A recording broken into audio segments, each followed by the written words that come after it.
Hey gang, thank you for joining me at 2 Texas Lobsters React, and today I've got an interesting video. Interesting to me, I'm hoping it's interesting to you, or else maybe you wouldn't have clicked on it.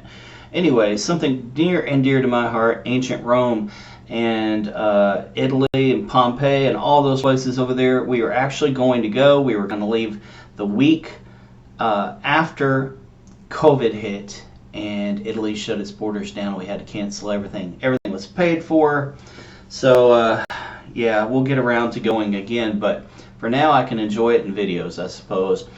So this is Ancient Rome in 20 minutes, and without any further ado, let's go ahead and get right on into it.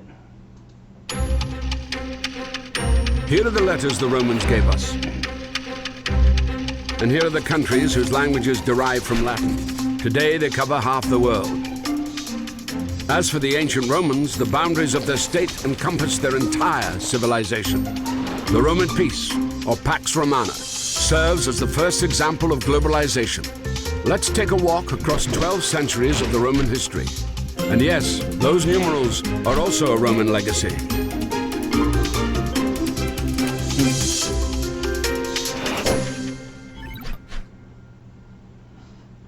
What is Rome? A city on 7 hills, capital of Italy. But that is today. And 2,000 years ago, there it is. Another 1,000 years ago, there. A tiny tribal settlement of the Latins by the river Tiber. How did this manage to conquer the world? First, it was lucky with its neighbors. To the north, the Etruscans of modern Tuscany, a mysterious people whose language has never been fully deciphered. To the south, Greek colonies. These peoples all traded with each other. It was at the crossroads of their trade routes that Rome appeared. From the very start, Rome has been an open city, a safe haven for outcasts, murderers, runaway slaves. Rome offered migrants a unique opportunity to become fully fledged citizens. This will make Rome the largest metropolitan city of the ancient world. The Romans themselves believed they were descendants of refugees from the Middle East who had survived the Trojan War. Romulus and Remus were the great-grandchildren of the Trojan hero Aeneas. Nursed by an Italian she-wolf, the brothers quarreled where to site the future world capital. Romulus killed Remus, gave his name to the city, and became its first ruler. As legend has it, there were 7 kings, each of which enjoyed a lengthy reign and left some beneficial legacy. A calendar, a sewer system, or the Capitolium, a temple to the senior god Jupiter. Much of what the Romans later became famous for, aqueducts, bridges, perhaps even the gladiatorial games.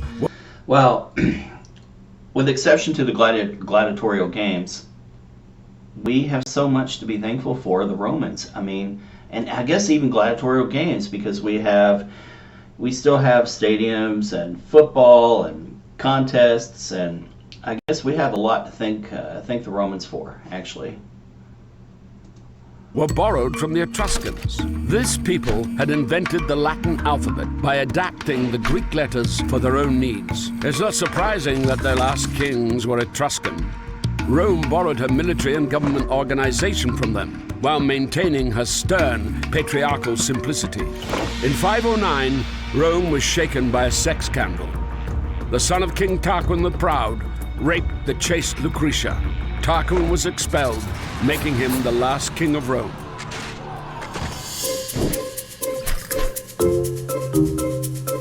The Romans decided to prevent any such concentration of power ever again.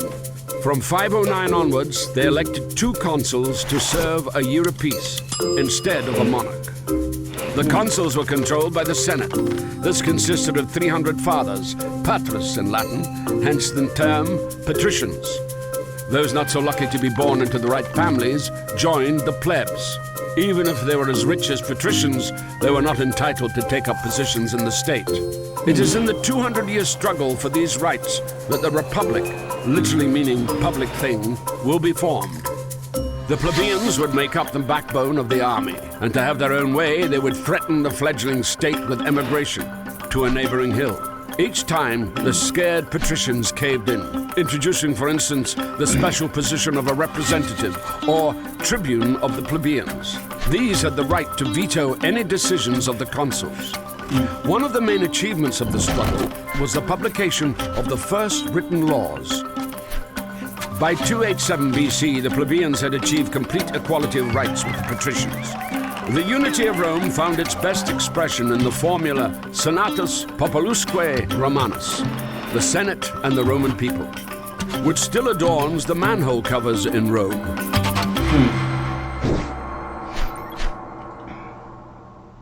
In 390 BC, the history of Rome could have come to an end. The city was unexpectedly taken by the Gauls. The guard dogs had sensed no danger, for which they would be crucified every year since.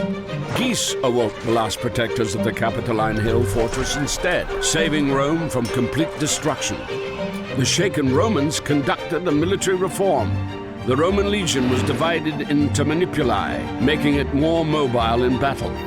The Roman army spent the next 100 years in constant wars. Instead of simply imposing a tribute on the conquered, the Romans would enter into a treaty of alliance with them, and the loyal allies supply Rome with a never-ending stream of recruits. Thanks to this, the Roman legions were able to stand their ground in battle with the most efficient fighting force of the time, the all-conquering Macedonian phalanx, led by Pyrrhus, a relative of Alexander the Great. Wow. The last stronghold cool. of resistance in Italy, the Greek city of Tarentum, then hired the most costly and celebrated contemporary warlord of the time to defend against Roman expansion. Having conquered Tarentum and reached Sicily, Rome now had to take on a much more dangerous adversary, Carthage, lord of the Mediterranean. The Romans called the Phoenicians of Carthage Punics, hence the Punic Wars.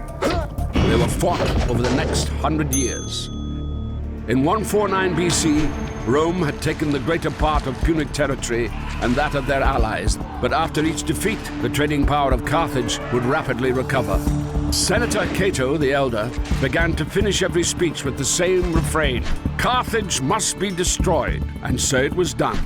The city was wiped out, all of its population was enslaved, allegedly plowing salt into the earth as an eternal curse. I remember hearing about this, salting the fields so that nothing would grow. You know, the Romans were harsh people, but you know, if you look around you today, things really haven't changed that much. Look at what's going on in Russia with Ukraine.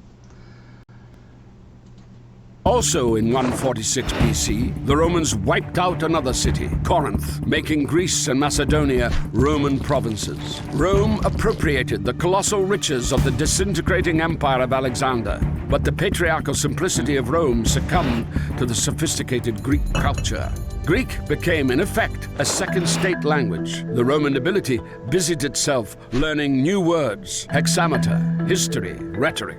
Cicero, the most famed orator of Rome, would come to model his speeches on those of the Greek Demosthenes. However, across this immense territory, full rights were only afforded to the Romans themselves. Even other Italians, the majority of the military, had no citizenship rights. These would demand equality, declare war, and win the right to take part in managing the state.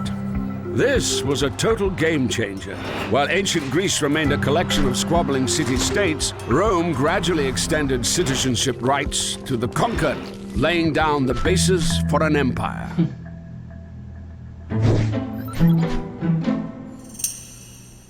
Having conquered half the world, Rome fell victim to globalization. Cheap grain and an inflow of unpaid slave labor bankrupted the small farmers. These rushed into the cities and joined the ranks of the proletariat, those who have nothing to lose except their own offspring. At the same time, the rich grew 100 times richer, having bought land from the ruined peasants for a song. Previously united, the Senate and the Roman people split into two hostile camps. The tribunes of the people, the Gracchi brothers, would try to reconcile them. They proposed granting excess public lands to the impoverished peasants and suggested free distributions of bread to the poor. The disgruntled senators decided to suppress the Gracchi movement by force, killing the brothers and several thousand of their allies. Rome was gripped by civil wars. Social mobility for the proletariat was offered by Gaius Marius, a popular general. He began enrolling the proletariat into the army with a promise of a grant of land at the end of service. This would make the legions personally devoted to their generals. In 49 BC, two outstanding generals fought over Rome. Gnaeus Pompeius had won the eastern provinces for Rome, including restless Judea, cleared the Mediterranean of piracy, defeated Spartacus' slave revolt, and justifiably added the title Great to his name. Gaius Julius Caesar had conquered Gaul. Nowadays, they would call it genocide. He butchered 1 million Gauls and enslaved as many more. He went on to defeat the Germans and then invaded Britain. According to the law, a general had to dismiss his legions before returning to Rome, and in return have his moment of glory, a triumphal entry into the capital to the applause of the citizens. Caesar performed a hitherto unseen maneuver. He refused to submit to the Senate, and having crossed the Italian border, the river Rubicon, marched his legions to Rome. It would take him several years to defeat Pompey the Great and his other rivals, pitting Roman legions against each other. In the process, Caesar annexed new territories and gave Cleopatra the Egyptian throne. After a romantic cruise along the Nile, she would give birth to Caesar. That is a lot to take in. Wow. I need to do a video on Egypt and Cleopatra as well. I'm a big fan of everything Egypt, everything Egyptian. Caesarion, or Little Caesar. On his return, Caesar would add Imperator, or Emperor, to his name, title originally meaning victorious commander, and gain control of all political positions, consul, tribune of the people, and dictator. Rumor spread that Caesar wanted to declare himself king. Conspiracy was brewing in the Senate, and Caesar was assassinated. Yeah, that's part of his Caesar downfall, left his for sure. wealth, quite unexpectedly for all concerned, to his grandnephew, 19-year-old Gaius Octavius. This Octavian immediately joined in the power struggle. In 31 BC, he defeated his last rival, the warlord Mark Antony, who likewise had an affair with Cleopatra. The lovers would take their own lives. Octavian was left sole ruler of a vast territory. Julius Caesar ruled for 4 years. Octavian, assuming the title Augustus, meaning the Venerable or the Great, ruled for an endless 43 years. He didn't formally abolish the Republic, he simply took control of all possible positions, making his power almost absolute. But he modestly called himself Princeps, the first senator.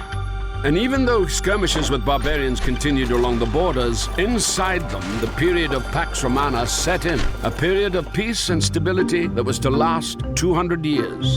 The empire experienced an economic upswing. Bread was distributed for free to 200,000 people. On Augustus' orders, a 500-meter basin was dug at the very center of the capital, where 3,000 gladiators mimicked sea battles on real seagoing vessels. I can't imagine what that would have been like to... horrible, I know, what happened in the arena, in the Colosseum, but can you imagine going back into time and experiencing it? I'm sure that there were a lot of horrible things. History tells us there were a lot of awful things that happened there, but can you imagine going back into time, into ancient Rome, and just spending a day there? Construction was booming. Concrete and multi-story districts were growing. Augustus had to introduce height regulations, limiting skyscrapers to 6 floors. And still the citizens were unhappy. They complained about traffic jams, pollution of the waters of the Tiber, and high rents. The golden century of poetry dawned. Maecenas, a quasi-minister of culture, allocated special grants to praise the value of the state. Temples would be built in the honor of Augustus, and even a month was named after him. Thus, the cult of the Roman emperors was emerging. They would come to be venerated alongside Mars and Jupiter. After Augustus' power became hereditary, the senatorial opposition has left us vivid portraits of the first emperors.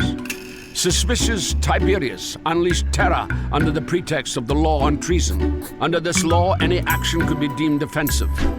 It was enough not to sufficiently praise the emperor or pay at a brothel with coins bearing his portrait. In distant Judea, a preacher refusing to worship the emperor as God was crucified. Caligula wanted to make his horse a consul. A scholar and gourmet, Claudius, was too occupied with feasting and the reforming of the alphabet to keep an eye on court intrigue. One of his wives, Messalina, was giving women of easy virtue a run for their money in the brothels, and the other, Agrippina, poisoned Claudius with mushrooms to enthrone her son from another marriage, Nero. Nero, believing that he was a born actor, not an emperor, would later kill his own mother, and then allegedly the apostles Peter and Paul. Then he again, allegedly, set fire to Rome, so as to read the verses on the fall of Troy during the blaze. He would accuse the first Christians of arson, and initiated their persecution. And finally, he took his own life. Most details of this era are known from Tacitus, a historian and senator who observed the degradation of republican institutions. Fate of the empire was now decided not so much by the Senate as by the Praetorian Guards, the emperor's personal security force, created back in the times of Augustus. These suffocated Tiberius with a cushion, slayed Caligula by the sword, and hailed Claudius emperor.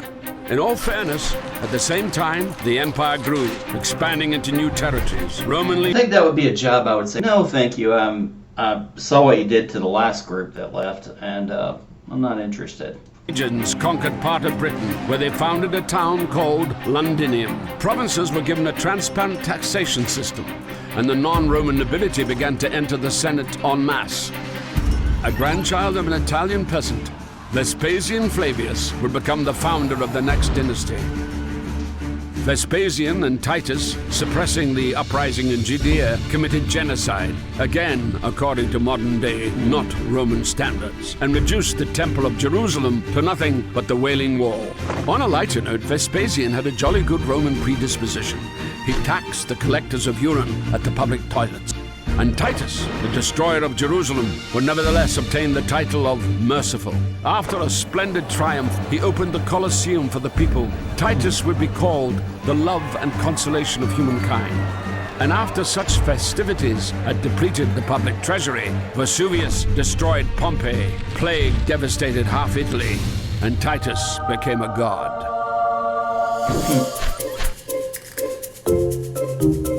The 2nd century would go down in history as the era of the good emperors. Trajan was considered by his contemporaries the best emperor ever. Rome became a million-strong city, and the empire reached its largest extent. Good job, Rome Trajan. connected on new territories via a network of paved roads. This system still determines the transport map of Europe. After Trajan's conquest, Hadrian busied himself with defense, erecting massive fortifications in Britain and between the Rhine and the Danube.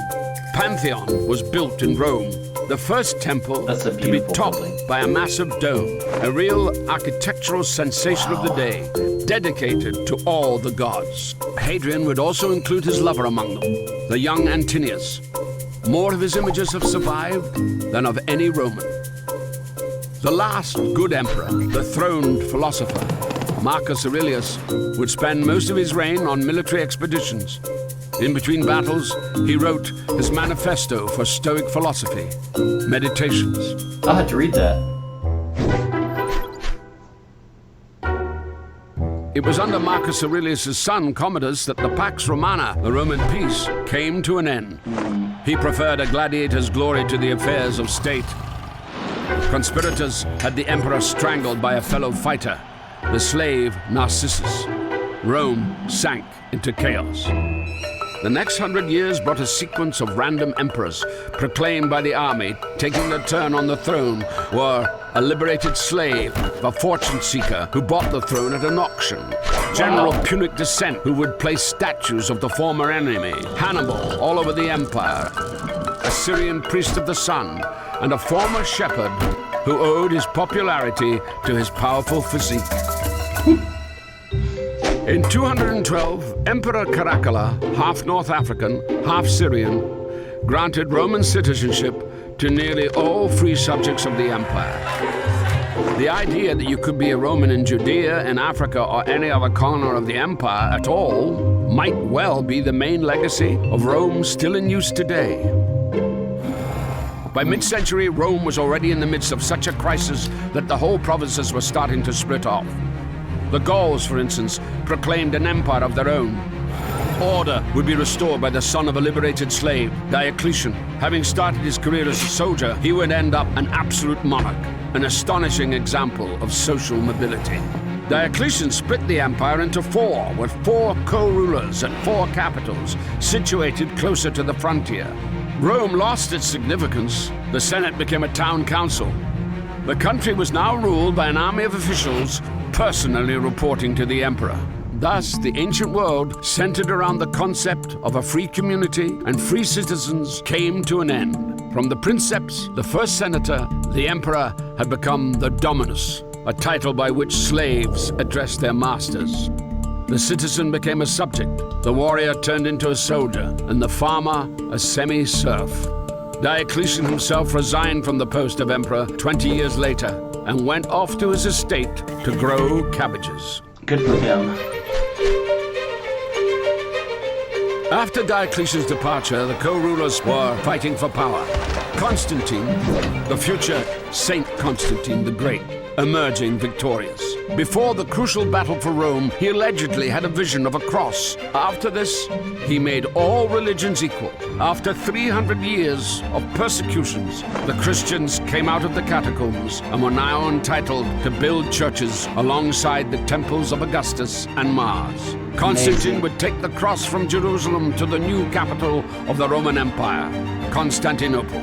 Theodosius I would make Christianity the official religion and begin to destroy the ancient temples. He would also be the last emperor of a united Roman Empire.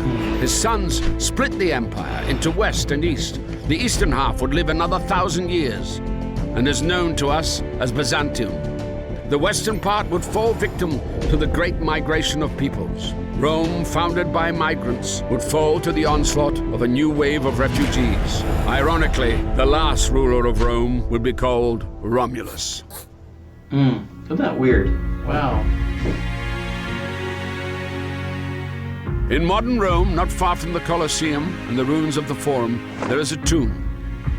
Its occupant was neither emperor nor senator, but a simple baker called Eurysakes. Likely born a slave into a family of Greek migrants, he later entered into a bread supply contract with the capital and became so rich that he could build such a monument for himself and his wife. Before Rome, in ancient Egypt and elsewhere, or after Rome, during the Middle Ages, a man would die in the same station in life as he had been born in. The life and career of Eurysakes is an answer to the question of how Rome was able to create a global state that lasted over 1,000 years. Wow, that was good. Man, I really enjoyed that. I hope you did too. One day, I will get to go to Rome with my beautiful wife, Misty, and she is the other lobster in the name of our channel. And you'll get to meet her soon. As soon as I'm done with this contract in Omaha, Nebraska, I'm going home. So thank you again so much for joining me. I really hope you enjoyed that. Please like, share, subscribe, ring the notification bell. It will help me out tremendously. Working very hard to get good material out to you guys. So please put in the comments below what I can do for you. Let me know what you want to see, and I'll get right on it. Thank you so much.